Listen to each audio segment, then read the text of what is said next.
whatever it is your practice, like let's suppose you're doing mindfulness.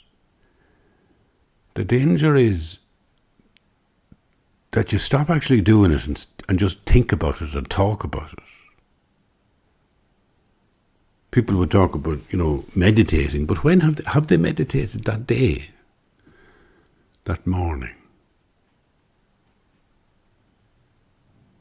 So the heart of all religion, I think, is, in one sense, it's the solitude where you are alone and you go into the room in your own heart and you really do it, You really do. You spend a little time there in the stillness and the silence, without moving, really still, and you begin to experience a threshold, a place beyond which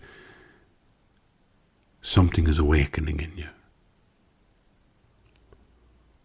And it's only you can say it's only you can say what's going on there. But that is the heartbeat of religion, of faith.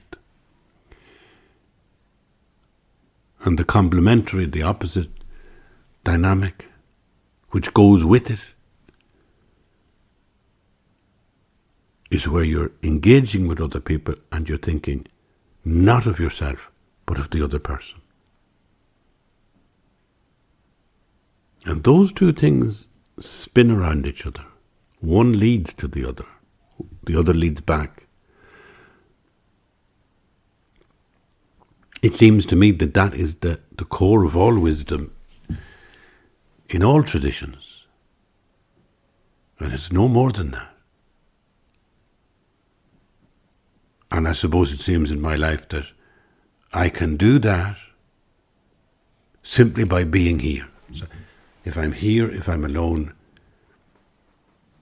if I come fully into an awakened space where I am aware of my body, my conscious mind, and all the desires, all the even negative things running through me, but I become more and more conscious. And I think that only brings me to a threshold. The threshold is when you go beyond that and you begin to sense another, like somebody is holding you, like a mother is loving you. The motherliness of God. And the other is to be with the other person, so that when you engage with the other person, you're not engaging with them to benefit yourself as the primary person. You're making the cup of tea for the other person. Even if you don't want a cup of tea, you're making the cup of tea for the other person. You're in the supermarket and you meet somebody in the aisle and you look at them and you say, "How are you?" And you listen. You're not waiting. You're not doing it as a kind of a routine question so that you can then tell them how you are. I know that you want to tell people how you are. I want to tell people how I am. But when we ask people how they are, and when we listen to how they are, when we're paying attention to who they are and how they are, we become happy. We become much more happy than when we're just dwelling on the self. And when we're alone and we're in the little room of the heart, when we listen, it's like we're not listening to our own self. We're paying attention. We're not trying to be God in our own consciousness and say, "Oh yes, I'm aware of this, I'm aware of that." But you're kind of like relating to somebody else. Now, Tibetan Buddhism does this beautifully in Guru Yoga. So the Guru Yoga practice, which many Tibetans would do in the morning, as a morning prayer, is very beautiful. And much of it, even if you don't understand it, it kind of flows over you, and over the years, as you're studying, you get more and more insights into what the words mean. But I have a notion that actually saying words in any prayer tradition, even if you say them out loud so that you can hear yourself saying them, it has an extraordinary effect. I don't know what it is. It's like it makes your whole body becomes like an arrow. Your whole body becomes like a Tai Chi moment. And that probably is the heart of theatre, the heart of acting. If I'm on stage doing one of my one-man shows, so let's say I'm doing Jonathan Swift, because that was a one-man show I did, and the first lines of the play were, "You may not believe what has happened just now. I have fled from my own dining table, a table at which I was not altogether happy." And when I say those lines, I kind of invoke within myself, I embody within myself Jonathan Swift. It's the lovely thing about theatre, you kind of create a world. And you make things happen, that the words come out of your mouth, and as they come out of your mouth, the universe is changed around you. And I'm Jonathan Swift talking about a dinner party that went wrong. And I think that prayer is kind of the same. And I think that's true in any tradition, whether it's Muslim or Christian or Buddhist or Jew or Hindu or whatever. There's something about physically making gestures that is the essence of it.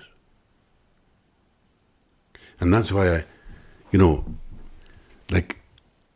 when I tried to do meditations on Buddhism for this month, I realized how little I know and that I'm not really an academic in any way. And I've just one single thing to share with you, and that is that physically, prayer is gesture. Gesture is prayer. I went into a church recently. It was in Cork, actually.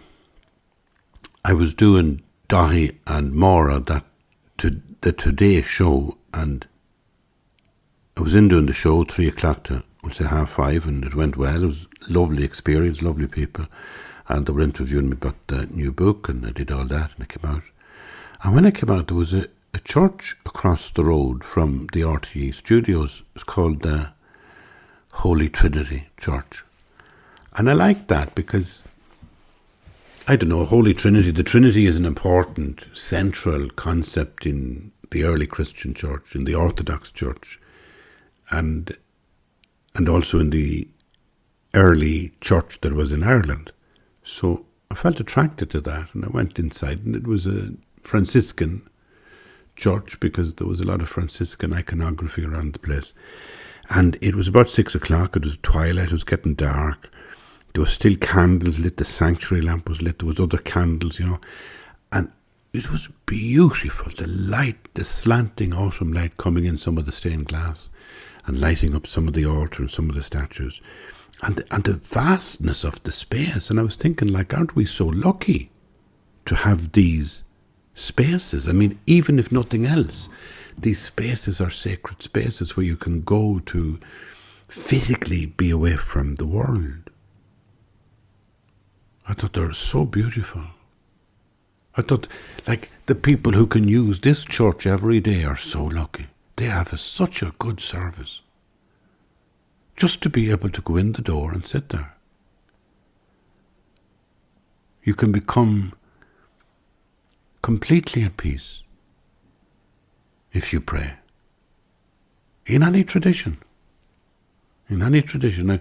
I've met people from the Islamic faith, Jewish, Christian, Buddhist, with great peace in their hearts. And they're always people who pray. Not think about it, but just really pray. And I find that awe-inspiring, and it makes me so humble that I think about trying to talk and do 4 meditations on Buddhism, and I scratched the surface, I think, a little bit. I got a few ideas, my little Buddha corner, got a few insights, but nothing really. And I come back to the thing that I started about, it's just being here with you. When I am present in the room, then that's my whole teaching. I'm awake. I'm here and you're here. You can reach back in time and kind of, as you're listening to this, know that your presence is actually here with me too.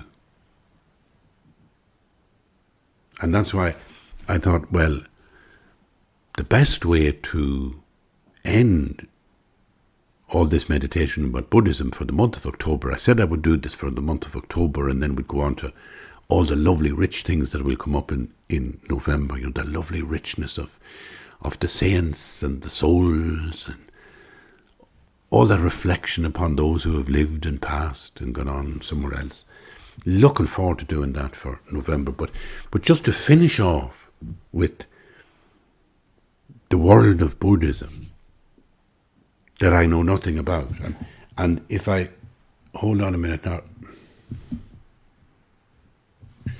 if I talked from now until the end of the century, I still wouldn't get more than a grain of wisdom into me head or out of me mouth in relation to Buddhism.